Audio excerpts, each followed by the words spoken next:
Hello and I welcome you all to world affairs. ये क्यों कह रहे हैं कि इनको हाउस अरेस्ट में कर लिया गया है, इवन दो लद्दाख की एडमिनिस्ट्रेशन ने कहा है कि ये हाउस अरेस्ट में नहीं है, पुलिस ने डिनाई कर दिए हैं चार्जेस। सब कुछ हम डिस्कस करेंगे इस वीडियो में, मगर सबसे पहले थोड़ा बहुत ये जान लीजिए कि सोनम वांगचुक कौन है। आप में से ज़्यादातर लोग इनको जानते होंगे थ्री इडियट्स मूवी से। आमिर खान की एक बहुत ही फेमस मूवी है थ्री इडियट्स।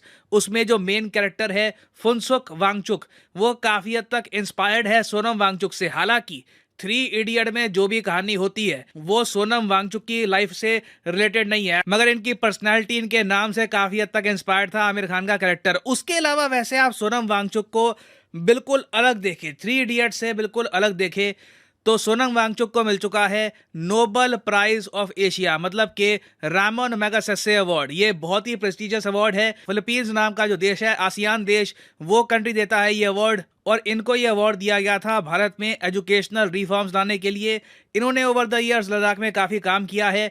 इन्होंने सेकमोल नाम का स्कूल ओपन किया, उससे लद्दाख के लोगों को बहुत सारी स्किल्स दी गई। सोलर पैनल कैसे यूज़ कर सकते हो आप, पानी को कैसे कंजर्व कर सकते हो, आइस स्तूपा कैसे आप बना सकते हो जिससे आप सर्दियों में भी पानी को स्टोर कर पाओ। इन्होंने काफ़ी सारी इनोवेशंस दी है लद्दाख को, जिससे लद्दाख के लोगों का फ़ायदा भी हुआ है। और बीच में जब आपको याद होगा इंडिया चाइना टेंशन पीक पर थी, तब इन्होंने काफ़ी बार चाइनीज प्रोडक्ट्स को बॉयकॉट करने की भी मांग करी थी। हालांकि हम भारत के नागरिकों में प्यार इतना है मेड इन चाइना प्रोडक्ट्स को लेकर कि चाइना के बने हुए फोन्स की जो सेल है इंडिया में इन दी एंड बड़ी ही है। और आज के समय आप अगर देखो तो दोनों कंट्रीज का जो ट्रेड है ये 130-140 बिलियन डॉलर के आसपास जा रहा है। तो keeping all that aside, patriotic आदमी हैं, देश के लिए सोचते हैं। और बीच में इन्होंने एक स्पेशल टाइप का टेंट भी इन्वेंट किया था इंडियन आर्मी के लिए, जिसमें टेम्परेचर काफ़ी कंफर्टेबल रह सकता है। जो लद्दाख लेह का एरिया है वहां पर इंडियन आर्मी यूज कर सकती है ऐसे टेंट्स। ऑफ कोर्स ये टेंट्स अभी आर्मी इस्तेमाल कर नहीं रही, इन्होंने बस इसका इनोवेशन किया था।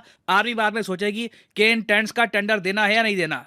अब सोनम वांगचुक ने रिसेंटली क्या किया, ये चले गए खरदुंग पास के ऊपर। यहाँ पे मैं जूम इन करके आपको दिखा रहा हूँ कि खरदुंग पास कहाँ पे है। यहाँ पे आप देख पाओगे लद्दाख में आपको मिलेगा खरदुंग पास। आप कहोगे तो सफ़ेद ही सफ़ेद है, तो यहाँ पे ठंडी ठंड है, मतलब बर्फ़ भी बहुत ज़्यादा यहाँ पर। बिल्कुल टेम्परेचर यहाँ पर -30 से लेकर -40 डिग्री सेल्सियस तक पहुँच सकता है। और यहीं पर बैठ के सोनम वांगचुक ने डिमांड करी कि लद्दाख को शेड्यूल 6 में डालो भारत के संविधान के। अब यहाँ पे आप कहोगे डाल ही दो ना, फिर इशू क्या है, इतनी देर क्यों लगाई जा रही है, इतनी प्रोमिनेंट पर्सनैलिटी है, मगर सस्ते अवार्ड इनको मिल चुका है, इतना इन्होंने कंट्रीब्यूशन किया है लद्दाख में, तो इनकी बात लोग सुन क्यों नहीं रहे। देखो जो इशू है ना काफ़ी कॉम्प्लिकेटेड है। इसका रिलेशन आर्टिकल 370 से भी है।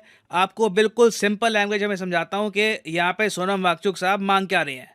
जब भारत का संविधान बनाया जा रहा था तब एक बहुत ही बेसिक क्वेश्चन सामने ये आया कि ट्राइबल पॉपुलेशन के राइट्स का हम क्या करेंगे। हम चाइना तो है नहीं। अब चाइना ने तो क्या किया है कि इनके देश में जो भी छोटी लैंग्वेजेस थी, जो यहाँ पर ट्राइबल पॉपुलेशन थी, उनके कस्टम थे, सब बिल्कुल तोड़ ताड़ दिए।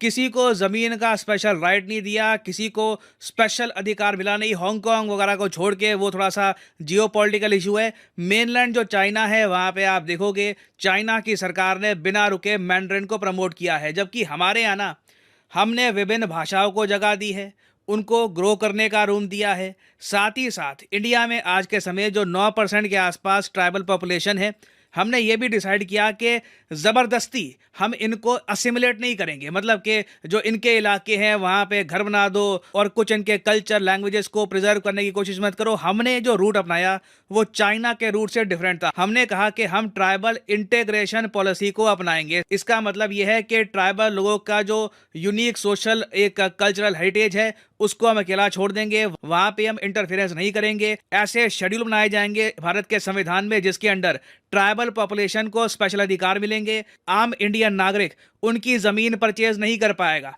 अब एक बड़ा सिंपल सा आपसे सवाल पूछता हूँ, आर्टिकल 370 हट गया, 35A हट गया, ठीक है।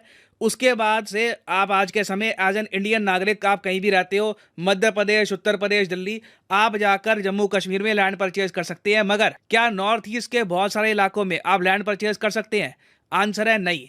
इसके बारे में हम ज़रा सोचते नहीं हैं, ना ज़रा बातचीत होती है। और इसका रीज़न है schedule 6 of the Indian constitution. Bharat के संविधान में टोटल 12 शेड्यूल हैं। जो छठा शेड्यूल है ना वो बहुत ही पावरफुल बनाया गया है ट्राइबल पॉपुलेशन के लिए। और इसमें सबसे ज़्यादा पावरफुल प्रावधान ये है कि आप ट्राइबल एरिया में ज़मीन परचेज नहीं कर सकते। तो आसाम, मेघालय, त्रिपुरा, मिजोरम में आप देखोगे बहुत सारे इलाके हैं जहाँ पे कोई इंडस्ट्री नहीं है, कोई वहाँ पे इन्वेस्टमेंट होती नहीं है। उसका एक बहुत ही बड़ा रीज़न ये है कि वहाँ पे लैंड आप परचेज नहीं कर सकते। और अब यही चीज़ सोनम वांगचुक साहब मांग रहे हैं लद्दाख के लिए। मोटा मोटा ये समझ लो, वो कह रहे हैं कि जी मुझे डर लगता है कि बाहर के लोग बहुत ज़रा यहाँ पे आगे बढ़ जाएंगे, इंडस्ट्रियाँ बहुत ज़रा आ जाएगी, माइनिंग स्टार्ट हो जाएगी, नेचुरल रिसोर्सेज को एक्सप्लॉइट करना स्टार्ट कर देंगे यहाँ पे लोग। और उसके बाद यहाँ पे आ सकती है क्लाइमेट प्रॉब्लम। यहाँ पे जो ग्लेशियर है पिघल सकते हैं, बाढ़ आ सकती है, नदियाँ ओवरफ्लो कर सकती है। तो मोटा मोटा ये समझ लो कि ये चाहते हैं कि आर्टिकल 370 से पहले जो बहुत सारे प्रावधान थे जो कोट एंड कोट बचा कर रखते थे लद्दाख को, वो ये वापस रीइंस्टेट करना चाहते हैं। इसका मतलब ये नहीं है कि लद्दाख का कोई झंडा बन जाएगा या फिर लद्दाख भारत से टूटने की बात करेगा। ये कहते हैं कि हम फुल इंडियन है and we are proud to be Indians. मगर ये लोग ये नहीं चाहते कि बहुत ज्यादा पॉपुलेशन यहाँ पे शिफ्ट हो जाए अचानक से। और ऐसा नहीं है कि ये डिमांड सोनम वांगचुक साहब अकेले मांग रहे हैं। ये डिमांड आज के समय लेह और कारगिल, दो जो बहुत ही इंपॉर्टेंट लोकेशंस हैं लद्दाख में, वहां पर जो बड़ी पार्टीज है दोनों मांग रही है। अब लेह और कारगिल के बारे में ये जान लो, लेह एरिया जो है यहाँ पे ज्यादातर आपको मिलेंगे बुद्धिस्ट, 2/3 पॉपुलेशन यहाँ पे बुद्धिस्ट की है। और कारगिल में ज्यादातर आपको मुस्लिम्स मिलेंगे, शिया मुस्लिम्स, टोटल 3/4 आबादी यहाँ पर मुस्लिम्स की है।